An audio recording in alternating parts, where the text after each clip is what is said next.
باللہ من الشیطان اللعین الرجیم بسم اللہ الرحمن الرحیم الحمد للہ رب العالمین الصلاة والسلام علی اشرف الانبیاء والمرسلین وعلى آلہ الطیبین الطاہرین المعصومین الذین اذهب اللہ عنہم الرجس وطہرہم تطہیرا اما بعد قال اللہ تبارک و تعالی فی القرآن الکریم بسم اللہ الرحمن الرحیم وَلِكُلٍّ جَعَلْنَا مِنْكُمْ شِرْعَةً وَمِنْهَاجًا۔ عزیزان محترم، ہماری آپ کے ساتھ گفتگو فقہی احکام کے بارے میں آغاز ہوئی ہے اور اسی سلسلے کا یہ تیسرا درس ہے۔ ہم نے گزشتہ درس میں اور گزشتہ گفتگو میں آپ کی خدمت میں اجتہاد کے متعلق بیان کیا تھا۔ مقدمہ ہم نے اس طرح سے آغاز کیا تھا اس گفتگو کا کہ تمام دینی احکام کے مجموعے کو فقہ کہا جاتا ہے، جو انسان کے لیے خداوند متعال کی طرف سے شریعت مقدسہ مطہرہ میں بیان شدہ دستور العمل ہے کہ انسان کو اپنی روزمرہ زندگی میں کیا کرنا چاہیے۔ ان دستور العمل کے مجموعے کا نام فقہ ہے، اور پھر ہم نے آپ کی خدمت میں عرض کیا کہ دینی احکام پر عمل پیرا ہونے کے لیے ان دینی احکام کو پہچاننا نہایت ضروری ہے، اور یہ شناخت دو طرح پہ ہے۔ ہم نے عرض کیا کہ پہلی شناخت تفصیلی ہے، استدلالی ہے، اجتہادی ہے، یعنی انسان باقاعدہ خود دلیل کے ذریعے سے، برہان کے ذریعے سے یہ کشف کرتا ہے، یہ معلوم کرتا ہے کہ اس کا وظیفہ کیا ہے۔ دوسری جو شناخت بیان کی گئی ہے وہ اجمالی ہے، وہ شناخت غیر تفصیلی ہے، غیر استدلالی ہے، اور مختصر کہا جائے کہ وہ شناخت تقلیدی شناخت ہے۔ پھر جب ہم یہاں تک مسئلے کو لے آئے آپ کی خدمت میں، تو پھر ہم نے آپ کی خدمت میں اس مسئلے کو بھی بیان کیا کہ تمام افراد کے اوپر یہ اختیار رکھا گیا ہے کہ وہ تفصیلی معرفت حاصل کریں یا غیر تفصیلی معرفت حاصل کریں، وہ استدلالی معرفت حاصل کریں یا غیر استدلالی معرفت حاصل کریں، وہ اجتہادی معرفت حاصل کریں یا وہ تقلیدی معرفت حاصل کریں۔ یہ میری اور آپ کی ذمہ داری ہے کہ ہم اپنے راستے کا انتخاب خود کریں، کیسا راستہ ہمیں چاہیے۔ اگر ہم استدلالی راستہ اختیار کرنا چاہتے ہیں تو ہمیں بلوغ کے زمانے سے ہی آ جانا چاہیے، باقاعدہ مدارس دینیا میں باقاعدہ آہستہ آہستہ پڑھنا چاہیے۔ پڑھتے پڑھتے پڑھتے پڑھتے ایک مرحلہ ایسا آئے گا 40 سال کا،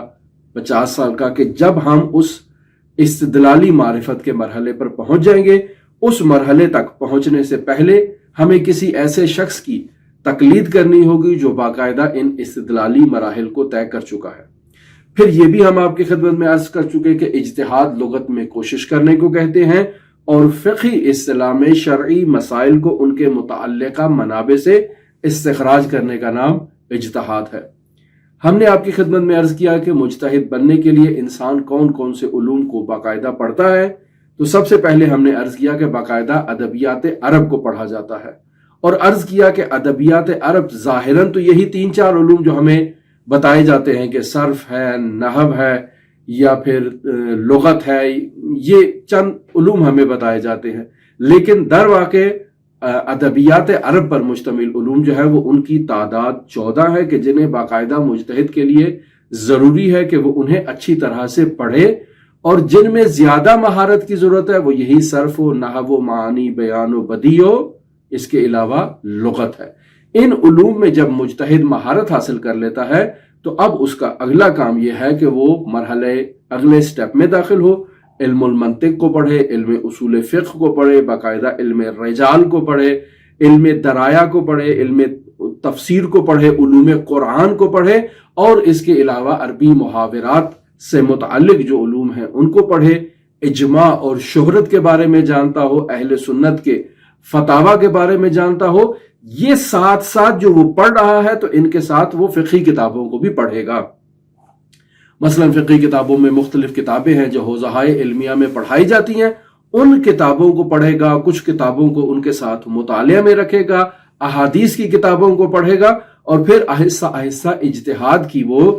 منازل میں داخل ہونے کے لیے استنباط کرے گا، یعنی شروع سے ہی پریکٹس کرنا شروع کرے گا یہ بالکل ایک ڈرائیونگ کی طرح ہے، جس قدر انسان کو مہارت ہوگی اس قدر وہ اچھے انداز میں ڈرائیونگ کر سکتا ہے۔ باقاعدہ ملکہ حاصل کرنے کے لیے، انسان کو پختگی حاصل کرنے کے لیے، قدرت حاصل کرنے کے لیے کہ وہ خطا کا شکار نہ ہو، اس کو مزید جس قدر پریکٹس کر سکے وہ اس کے لیے ضروری ہے اور اس کے لیے بہتر ہے کہ وہ پریکٹس کرے۔ یہ ہماری تمام گفتگو تھی جو ہم آپ کے ساتھ گزشتہ اپنے درس میں بیان کر چکے۔ آج ہم آپ کو 3 مسئلے بیان کریں گے اور ان 3 مسئلوں سے متعلق کچھ گفتگو کریں گے۔ پہلا مسئلہ یہ ہے کہ جیسا کہ ہم نے پہلے بیان کیا کہ ہمیں یہ اختیار دیا گیا ہے کہ ہم تفصیلی معرفت حاصل کریں احکام کی یا غیر تفصیلی معرفت حاصل کریں، ہم اجتہاد کریں یا ہم تقلید کریں۔ یہ ہمیں اختیار ہے، ہمیں اختیار سونپا گیا ہے۔ کسی نے کسی کو مجبور نہیں کیا کہ تمہارا کام صرف اور صرف تقلید کرنا ہے، تم اجتہاد نہیں کر سکتے۔ یہ ہماری کمزرفی ہے، یہ ہماری کمزوری ہے، یہ ہماری جو ہے وہ عدم توان ہے کہ ہم اس دنیا کے جو مشاکل ہیں، اس دنیا کی جو مصروفیات ہیں، ان کے باعث ہم باقاعدہ طور پر خود اجتہاد کی اس فیلڈ میں داخل نہیں ہو سکتے۔ یہ ہماری طرف سے کمزوری ہے، کسی نے کسی کو مجبور نہیں کیا ہے۔ لیکن وہ افراد جو اس بات کو درک کر رہے ہیں کہ ہم اپنی ساری زندگی علوم آل محمد کو حاصل کرنے میں نہیں گزار سکتے، تو پھر ان کو چاہیے کہ وہ واجد شرائط افراد کی طرف رجوع کریں، جن کی طرف میں کل اشارہ کروں گا اپنے اگلے درس میں۔ ان افراد میں سے کسی ایک بالیاقت اور باصلاحیت شخص کا انتخاب کریں اور اس سے اپنے دینی احکام کو اور فقہی احکام کو اخذ کریں۔ یہ مسئلہ ہے۔ تو یہاں پر آج پہلا مسئلہ آپ کی خدمت میں بیان کر رہے ہیں کہ اجتہاد کرنا واجب کفائی ہے، یعنی معاشرے کے افراد میں سے افراد دیکھ رہے ہیں کہ معاشرے کو اجتہاد کی ضرورت ہے، لیکن ابھی ہمارے پاس اس معاشرے کے اندر کوئی شخص مجتہد نہیں ہے۔ تو یہاں معاشرے کے افراد کی ذمہ داری بنتی ہے کہ وہ اپنے اس معاشرے سے کٹ آف ہوں، معاشرے سے باہر نکلیں اور جا کر باقاعدہ اجتہاد کی تعلیم حاصل کریں۔ اتنے افراد گھر سے باہر نکلیں اجتہاد کے لیے کہ باقی سے یہ وظیفہ ساقط ہو جائے۔ تو پس اجتہاد کرنا واجب کفائی ہے۔ واجب کفائی کس کو کہتے ہیں؟ واجب کفائی اس کو کہتے ہیں کہ جہاں ایک تعداد اس واجب کو انجام دے رہی ہے تو باقی افراد سے وہ واجب ساقط ہو جاتا ہے، لیکن اگر کوئی بھی اس کو انجام نہ دے رہا ہو تو سب کے اوپر واجب ہے کہ وہ اس اجتہاد کے لیے گھر سے نکلیں۔ لہٰذا کچھ افراد کا نکلنا ضروری ہے، واجب کفائی کی حد تک ہی صحیح ضروری ہے، وہ اپنے گھروں سے باہر نکلیں اور اجتہاد کریں۔ لیکن اگر کوئی نہیں نکل رہا تو سب کی گردنوں پر یہ واجب اسی طرح سے برقرار رہے گا، عین اسی طرح سے جیسے آپ دیکھتے ہیں کہ ایک مسلمان کی میت کو دفن کرنا واجب کفائی ہے، اس کے اوپر نماز پڑھنا واجب کفائی ہے، یعنی پورے معاشرے کی یہ ذمہ داری ہے کہ جب ان کے ہاں کوئی شخص مر جاتا ہے تو وہ اس کے غسل کفن دفن کے انتظامات کو مکمل کریں۔ اگر کوئی بھی نہیں کر رہا تو سب کے اوپر واجب ہے، اور اگر ایک آدمی، 2 آدمی، 4 آدمی، 5 آدمی اس ذمہ داری کو انجام دے رہے ہیں تو یہ باقی افراد کے اوپر سے ساقط ہو جاتا ہے۔ اجتہاد بھی اسی طرح سے واجب کفائی ہے۔ دوسرا مسئلہ جس کی طرف ہم اشارہ کریں گے وہ یہ ہے کہ جس شخص میں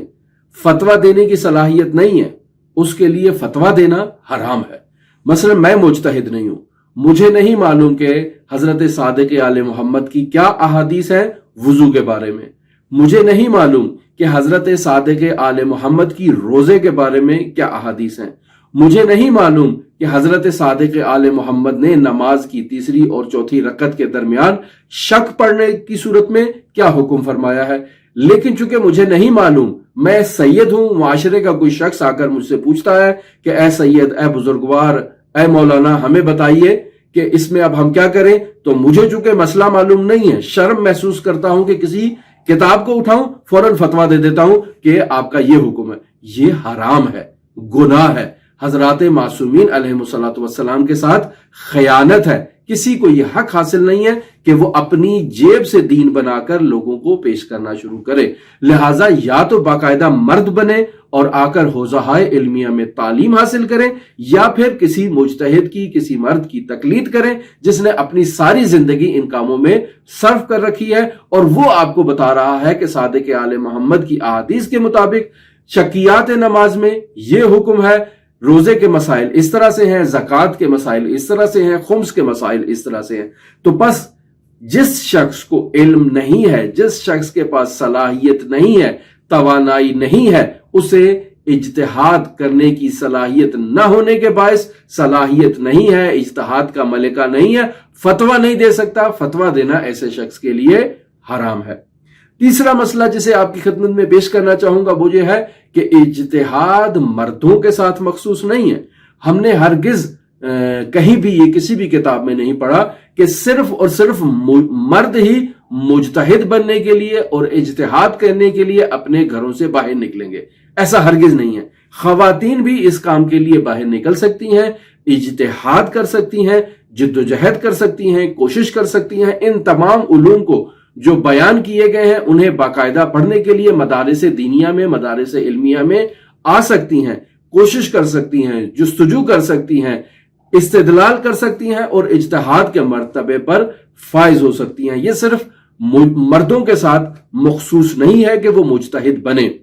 اب جب وہ مجتہد بن گئے ہیں تو آیا ان خواتین کی تقلید ہو سکتی ہے یا ان کی تقلید نہیں ہو سکتی؟ یہ ہم آگے جا کر اس سے متعلقہ مسائل جب تقلید کے بیان کریں گے تو وہاں اس مسئلے کو آپ کی خدمت میں بیان کریں گے۔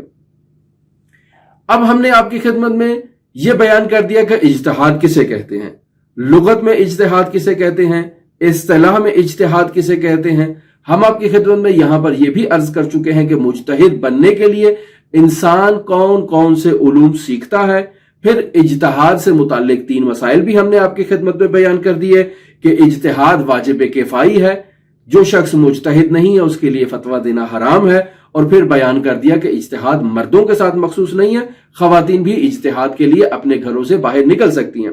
اب یہاں پر سوال یہ پیدا ہوتا ہے کہ فقہی منابع کون سے ہیں کہ جن کو دیکھ کر ہم نے باقاعدہ سے فتویٰ دینا ہے، جن کا مطالعہ فتویٰ دینے کے لیے ضروری ہے۔ یہ تمام علوم حاصل کرنے کے بعد، یعنی وہ تمام علوم جو ہم آپ کی خدمت میں بیان کر چکے ہیں، ایک شخص نے وہ سب پڑھ لی ہیں لیکن اب وہ فتویٰ دینا چاہتا ہے تو اب کن علوم کا سہارا لے گا؟ تو سب سے پہلی چیز اللہ کی کتاب ہے، قرآن مجید۔ دوسری چیز سنت ہے، یعنی قول، فعل اور تقریر معصوم علیہ الصلوۃ والسلام، اس کے مجموعے کو سنت کہا جاتا ہے۔ قرآن اور سنت، ان دو سے اجتہاد کے پہلے 2 بنیادی منابع قرآن و سنت ہے۔ تیسرا منبع اجتہاد کے لیے جو بیان کیا جا رہا ہے وہ انسان کی عقل ہے، یعنی انسان اپنی عقل کا سہارا لے کر انہی منابع سے استخراج کر سکتا ہے مطالب کو۔ اور چوتھا مورد جو ہم آپ کی خدمت میں بیان کریں گے وہ ہے اجماع، یعنی شرعی نقطہ نظر سے کسی بھی مسئلے کے اوپر فقہا کا اتفاق اجماع کہلاتا ہے، اور یہ اجماع بھی اجتہاد کے اندر نہایت حائز اہمیت ہے۔ ہم انہی مسائل کے متعلق آپ کی خدمت میں کچھ وضاحت پیش کریں گے۔ سب سے پہلے ہم آ جاتے ہیں قرآن مجید کے اوپر۔ رسول خدا صلی اللہ علیہ وآلہ وسلم پر جو وحی الہی ہوئی، اس وحی الہی کو جو مکتوب کیا گیا اور ایک مجموعے کی شکل میں ترتیب دیا گیا، ایک کتاب کی شکل میں ترتیب دیا گیا، اس کتاب مقدس کا نام قرآن مجید ہے، جو باقاعدہ مارکیٹ میں 2 جلدوں کے درمیان باقاعدہ کتاب مل جاتی ہے۔ اسی کتاب کو قرآن مجید کہتے ہیں۔ اجتہاد کا بنیادی منبع جو ہے وہ یہی اللہ کی کتاب ہے جو رسول خدا صلی اللہ علیہ وآلہ وسلم پر وحی کی صورت میں نازل ہوئی ہے۔ اب یہاں پر یہ سوال پیدا ہوتا ہے کہ کیا یہ کتاب تحریف سے پاک ہے؟ جی ہاں، اس کتاب میں کسی قسم کی کمی نہیں ہوئی ہے اور کسی قسم کا مطلب اضافی نہیں ہوا ہے۔ یہ فقہ شیعہ کے مسلمات میں سے ہے کہ قرآن مجید تحریف سے پاک ہے، اس میں کسی قسم کی کوئی تعریف موجود نہیں ہے، نہ تو کمی کی صورت میں کوئی تحریف ہے، نہ ہی اضافے کی صورت میں کوئی تحریف اس کے اندر ہوئی ہے۔ یہ شیعوں کے اوپر ایک تہمت لگائی جاتی ہے کہ شیعیان حیدر کرار تحریف قرآن کے قائل ہیں، ہرگز تحریف قرآن کے قائل نہیں ہے۔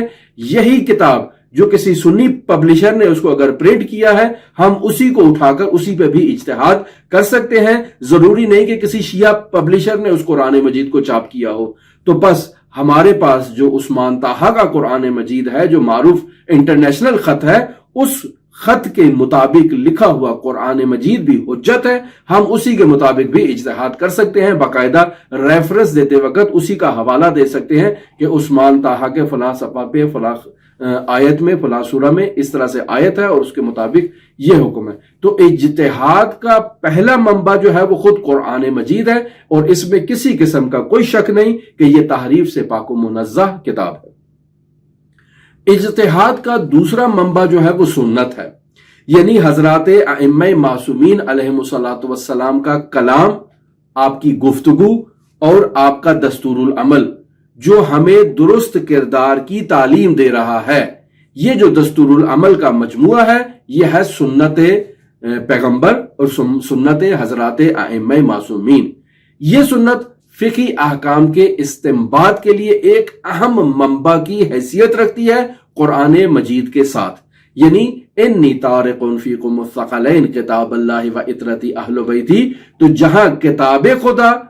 استنباط کے لیے، استخراج احکام کے لیے ایک بنیادی منبع کی حیثیت رکھتی ہے، اسی کے ساتھ ساتھ باقاعدہ طور پر سنت جو ہے، اور سنت میں آپ کی خدمت میں عرض کر چکا ہوں، سنت ہماری رسول خدا صلی اللہ علیہ وآلہ وسلم اور باقی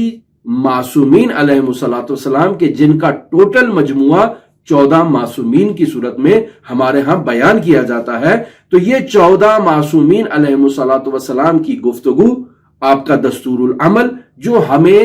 باقاعدہ تربیت دینے کے لیے بیان کیا گیا ہے، یہ استنباط احکام فقہیہ شرعیہ کے لیے ایک بنیادی منبع کی حیثیت رکھتا ہے، لہٰذا اس کی طرف بھی رجوع کیا جائے گا۔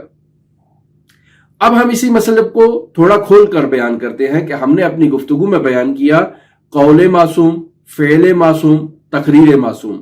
یہ تینوں اجتہاد کے لیے باقاعدہ طور پر منبع کی حیثیت رکھتے ہیں اور ایک ماخذ کی حیثیت رکھتے ہیں۔ سب سے پہلے آ جاتے ہیں قول معصوم کے اوپر کہ قول معصوم کس کو کہتے ہیں؟ حضرات ائمہ معصومین علیہم الصلوۃ والسلام ہر قسم کی خطا اور غلطی سے معصوم ہے، یہ ہمارا عقیدہ ہے، یعنی وہ کسی قسم کی غلطی نہیں کرتے، معصوم عن الخطا ہے، لہٰذا ان کا کردار بھی ان کے کلام کی طرح حجت ہے، یعنی یہ جو میں آپ کے ساتھ گفتگو کر رہا ہوں نا، یہ میری زبان سے جاری ہونے والے الفاظ ہیں، یہ الفاظ اگر مکتوب کر دیے جائیں تو یہ روایات معصومین علیہ الصلوۃ والسلام اگر لسان معصوم سے جاری ہوئے ہیں تو روایات معصوم ہیں۔ ہم ابھی روایات معصوم کی گفتگو نہیں کر رہے، ہم عمل معصوم کی گفتگو کر رہے ہیں، یعنی میں نے دیکھا امام جعفر صادق علیہ آلاف و تحیت وثنا وضو فرما رہے تھے اور انہوں نے وضو میں کیسے وضو کیا، یہ میرا دیکھنا، ان کا فعل انجام دینا، یہ میرا فعل، ان کو جو فعل انجام دیتے ہوئے میں دیکھ رہا ہوں، یہ حجت ہے، اور میرے لیے یہ کافی ہے کہ میں نے امام صادق آل محمد کو اس طرح سے وضو کرتے ہوئے دیکھا ہے۔ لہٰذا فعل معصوم باقاعدہ طور پر ایک معیار بن سکتا ہے، اور اس معیار کے مطابق جو ہے وہ ہم فتویٰ دے سکتے ہیں۔ لہٰذا اس فعل معصوم کو تاریخی کتابوں میں تلاش کیا جا سکتا ہے، روائی کتابوں میں تلاش کیا جا سکتا ہے، سیرت کی کتابوں میں تلاش کیا جا سکتا ہے، اور ان کتابوں میں تلاش کرنا فقیہ کا کام ہے، یعنی فقیہ کی یہ ذمہ داری ہے کہ وہ ان کتابوں کو دقیق اور اچھے انداز میں مطالعہ کرے اور ان سے وہ منابع اور موارد کو استخراج کرے کہ جہاں فعل معصوم باقاعدہ طور پر ہمارے سامنے بن کر آئے، اور اس سے ہم دیکھیں کہ ہم یہاں سے کون سا فقہی حکم استخراج کر سکتے ہیں۔ دوسرا مورد جو آ جاتا ہے وہ تقریر معصوم ہے۔ تقریر معصوم کسے کہتے ہیں؟ تقریر معصوم آپ نے سنا ہوگا کہ ہمارے ہاں فروعات دین میں یہ مسئلہ بیان کیا جاتا ہے کہ ہمارے پاس 10 فروعات دین ہیں، جن میں سے امر بالمعروف اور نہی عن المنکر 9ویں اور 10ویں مقام پر جا کر اسے رکھا جاتا ہے۔ تو ہم کہتے ہیں نہی عن المنکر یعنی برائی سے روکنا۔ نارمل حالات زندگی چل رہے ہیں، تقیہ کا عالم نہیں ہے، ایک شخص اٹھتا ہے اور جا کر حضرت صادق آل محمد کے سامنے ایک فعل کو انجام دیتا ہے، کوئی کام کرتا ہے، اور امام صادق آل محمد اسے وہ کام کرتا ہوا دیکھ رہے ہیں۔ اب یہاں حضرت صادق آل محمد چونکہ تقیہ کے عالم میں بھی نہیں ہے، ان کی یہ ذمہ داری ہے کہ اس شخص کو بتائیں کہ بیٹا تم یہ کام درست نہیں کر رہے ہو، اس کام کو انجام دینے کا طریقہ کار یہ ہے۔ یہاں پر یہ اصلاح کرنا حضرت امام صادق آل محمد کی ذمہ داری ہے۔ یہ شخص حضرت صادق آل محمد کے سامنے کسی فعل کو انجام دیتا ہے، حضرت مشاہدہ کرتے ہیں، تقیہ کے عالم میں بھی نہیں ہے اور سکوت اختیار کرتے ہیں، تو آپ کا سکوت اس بات کی دلیل ہے کہ اس نے یہ جو فعل انجام دیا ہے یہ فعل درست ہے۔ اسے کہتے ہیں تقریر معصوم، یعنی معصوم علیہ الصلوۃ والسلام نے زبان کو، لبہائے مبارک کو جنبش نہیں دی ہے، لبہائے مبارک کو ہلائے بغیر کسی کے فعل کے اوپر باقاعدہ مہر ثبت کر دی ہے کہ اس کا یہ فعل درست ہے اور وہ ہمارے لیے حجت ہے۔ ہم اسے منابع استنباط میں باقاعدہ روایی کتابوں میں تلاش کر کے اسے باقاعدہ اس کو استنباط کا ایک منبع قرار دے سکتے ہیں اور کہہ سکتے ہیں کہ فلاں فلاں مقامات پر تقیہ کا عالم نہیں تھا، افراد نے یہ فعل انجام دیا، معصوم مشاہدہ کر رہے تھے، انہوں نے تذکر نہیں دیا، یہ اس بات کی دلیل ہے کہ اس کا یہ فعل درست ہے۔ بس قول معصوم تو واضح ہے، ظاہر ہے وہ جو چیز حضرات معصومین علیہ الصلوۃ والسلام کے لبہائے مبارک سے، ان کے لبہا کی جنبش سے جو الفاظ جاری ہوئے ہیں اور وہ مختلف سلسلہ سند سے منتقل ہوتے ہوئے ہم تک پہنچے ہیں، وہ الفاظ ہمارے لیے حجت ہیں۔ اور پھر ہم نے آپ کی خدمت میں فعل معصوم بھی بیان کر دیا اور تقریر معصوم بھی بیان کر دیا۔ پس اللہ کی کتاب اور سنت یہ دو استنباط احکام شرعی کے دو بنیادی منابع کی حیثیت رکھتے ہیں، اور پھر سنت میں 14 معصومین علیہ الصلوۃ والسلام کا قول، فعل جو وہ خود انجام دیں، اور تقریر یعنی جس کے اوپر وہ نہی عن المنکر کے مقام پر ہوں اور وہاں تقیہ کا عالم بھی نہ ہو اور اس کے عمل پر خاموشی سے مہر تائید ثبت کر دیں، وہ بھی ہمارے لیے حجت ہے۔ یہ قول، فعل اور تقریر ہم اپنے منابع روائی میں، کتب تاریخی میں باقاعدہ ان کو تلاش کریں گے اور ان کے مطابق باقاعدہ یہ فتویٰ دینا کس کا کام ہے؟ مجتہد کا کام ہے۔ پھر آگے ہم آپ کی خدمت میں منابع احکام بیان کر رہے تھے کہ قرآن ہے، سنت ہے۔ قرآن و سنت کے ساتھ ہم نے دو چیزیں بیان کی، ایک ہے عقل اور ایک ہے اجماع۔ اس کے بارے میں ہم آپ کی خدمت میں بیان کرتے ہیں کہ یہ کیا چیزیں ہیں۔ یہاں پر ہم آپ کی خدمت میں کہیں گے کہ اگر کسی بھی مسئلے میں ہمارے پاس قرآن مجید سے دلیل موجود نہیں ہے، ہمارے پاس سنت سے دلیل موجود نہیں ہے، یعنی قرآن نے اس کے بارے میں کچھ نہیں کہا، سنت نے اس کے بارے میں کچھ نہیں کہا، اب جب موجود نہیں ہے تو جس چیز پر انسان کی عقل حکم دیتی ہے یا شیعہ فقہا اس مسئلے کے اوپر اتفاق کر لیتے ہیں، تو اس اتفاق سے ہمیں حضرت معصوم علیہ الصلوۃ والسلام کی رضامندی بھی ظاہر ہو جاتی ہے۔ تو اس عقل کو بھی کہتے ہیں کہ یہ منبع اجتہاد ہے، اور یہ اجماع بھی اجتہاد کے منابع میں ایک معیار کے طور پر استعمال ہوتا ہے اور اس کے مطابق فتویٰ دیا جا سکتا ہے۔ مثلا آپ دیکھیں بہت سے ایسے مسائل ہیں کہ جو آج کے دور میں مثلا آ رہے ہیں، موجودہ دور میں ہے، ان کا نہ تو قرآن مجید میں کوئی ذکر ہے، نہ ہی سنت معصومین علیہ الصلوۃ والسلام میں اس کا کوئی ذکر موجود ہے۔ اب جب ان کا ذکر موجود نہیں ہے تو اب ان کے بارے میں ہم